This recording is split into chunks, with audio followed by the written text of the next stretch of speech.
আমি যেখানেই যাচ্ছি সেখানে গিয়ে শুনতে পাচ্ছি যে আমি একটু আগে ওখানে গিয়েছিলাম, কিন্তু আমি যাইনি। প্রবলেমটা আসলে কি?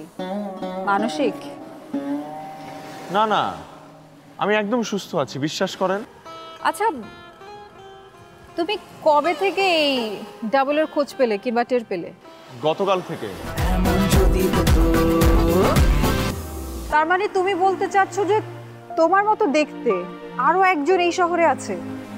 হ্যাঁ, আমি তো অবাক। আমি যেখানেই যাচ্ছি সেখানে গিয়ে শুনতে পাচ্ছি যে আমি একটু আগে ওখানে গিয়েছিলাম, কিন্তু আমি যাইনি। আমি যতই তাদেরকে বলার চেষ্টা করছি, বোঝানোর চেষ্টা করছি, তারা বিশ্বাস করছে না। আজকে এক পরিচিত দোকানদারের সাথে কথা হলো, সে তো রীতিমতো আমাকে জেরা করছে, আমার কাছে বাকি টাকা চাচ্ছে। আমি নাকি তার কাছ থেকে বাকিতে জিনিস নিয়েছি। এক পর্যায়ে তো ঝগড়া শুরু হয়ে গেল।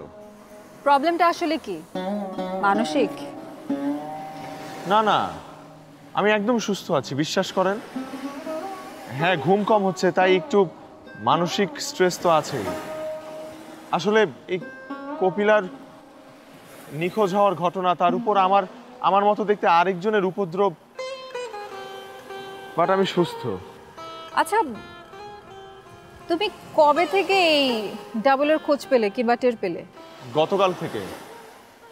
গতকাল একজন এসে বলল যে তার সাথে নাকি গিয়ে আমি কথা বলেছি, কিন্তু প্রথমে আমি বিশ্বাস করিনি। আমার মনে হচ্ছে আমি হয়তো বলেছিলাম, আমার মনে নেই, যেহেতু ঘুম কম হচ্ছে। কিন্তু আজকে ব্যাপারটা আমি পুরোপুরি ক্লিয়ার হয়ে গিয়েছি। তোমার সাথে সরাসরি দেখা হয়ে যায়নি তো? না না, সরাসরি দেখা হয়নি। আশপাশে এত পরিচিত মানুষ, ওই লোকটা না সবাইকে বিভ্রান্ত করছে। সত্যি সত্যি যদি ডাবল কেউ থেকে থাকে তাহলে সেটা তোমার জন্য মুশকিল। আচ্ছা, ওই আপনি কেসটা নিয়ে কি ভাবলেন? আমার কিছু প্রশ্ন আছে দেবদাস। জি। তোমার ওয়াইফ কি পরতে পছন্দ করে? শাড়ি, সালোয়ার কামিজ, জিন্স, মানে কি? শাড়ি পরে, কামিজ পরে, জিন্স পরে না। স্পেসিফিকলি কি পরতে কমফোর্টেবল ফিল করে? শাড়ি। তোমরা বাসায় একসাথে কি খেতে পছন্দ করো? ভাত, রুটি, বাইরের খাবার? রুটি, ভাত। ঘটনার দিন কপিলা কি পরেছিল? শাড়ি। মাছ পছন্দ করে নাকি মাংস? দুটোই। আচ্ছা ঠিক আছে, তুমি এখন যাও, দরকার হলে তোমার সাথে আবার পরে কথা বলবো। কিন্তু এখন আমি কি করব? যেভাবে আছো সেভাবেই থাকো, প্রয়োজন হলে আমি তোমাকে ডাকবো।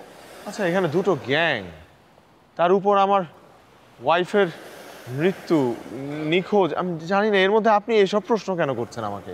গ্যাং ট্যাং কিছু নেই, তাহলে আপাতত এটুকুই জানো, বাকিটা পরে বলবো।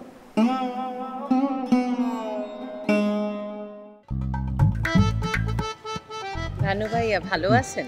আমি ভালো আছি। ভানু ভাইয়া, আপনারে আমি অনেক কষ্ট দিছি। আর কি কর, আপন মানুষের তো আপন মানুষকে কষ্ট দিতে পারে।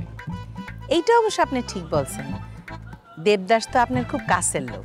রাইট রাইট, 100% হাসা কথা কইছেন। কিন্তু একটু কষ্ট পাইতে আছি। কেন? আমি আবার কি করছি? এত যদি আপন মানুষ হই তাহলে পরে আপনি আপনি করে বলতে আছেন কেন? তুমি করে বলেন। মানে হয়েছে কি, মানে প্রথম তুমি করে বলতে আসলে আমার নিজেরই লজ্জা লাগে।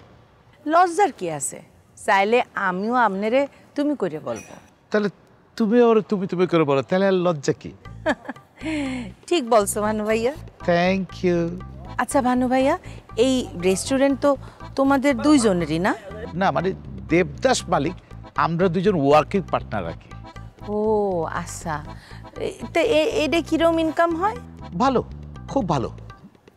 দুইজনের, তার মানে এই রেস্টুরেন্ট দিয়া মানে যা ইনকাম হয় একটা রেস্টুরেন্টে দুইজনের চলে যায়? চলে, তবে আমি একটা আলাদা পার্ট টাইম কাজ করি আর কি। তাই? কি করো? না, তোমার বলা যাবে না। কেন? এই না বললো যে আমার আপন মনে হয়, তো বলা যাবে না কেন? আপন মানুষই তো বলা যায়। না, তেমন কিছু না। থাক, বলতে হইবে না। আমারে তুমি আপনই ভাবতে পারতে আছো না? আরে না না না, আপন ভাববো না কেন? কি কও না কও, তুমি হচ্ছে আমাদের ভাবির আপন বড় বোন। থাক, এক কথা বারবার বলতে হবে না, আমি চলে যেতে আছি। আরে আরে থাকা থাকা তো, তুমি কি করতেছো? আমি কইতেছি, তবে কারো কিন্তু কইতে পারবা না, ঠিক আছে? ও মা, আমি আবার কারে বলতে যাব? আমি কি কাউরে চিনি? শুনো, মাঝে মাঝে রাতের বেলা খ্যাপ মারি। খ্যাপ মানে? খ্যাপ কি? ওই মাইনসে কয় টুরিস্ট গাইড, আর আমি বলি খ্যাপ খ্যাপ। ও আচ্ছা আচ্ছা।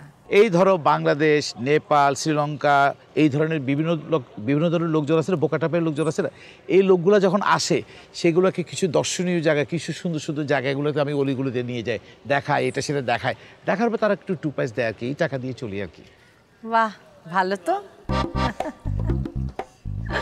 ভয় পাইও না, হ্যাঁ, আমি কাউরে কিছু বলবো না। প্লিজ, এটা করলে কিন্তু আমার ইজ্জত সম্মান চলে যাবে।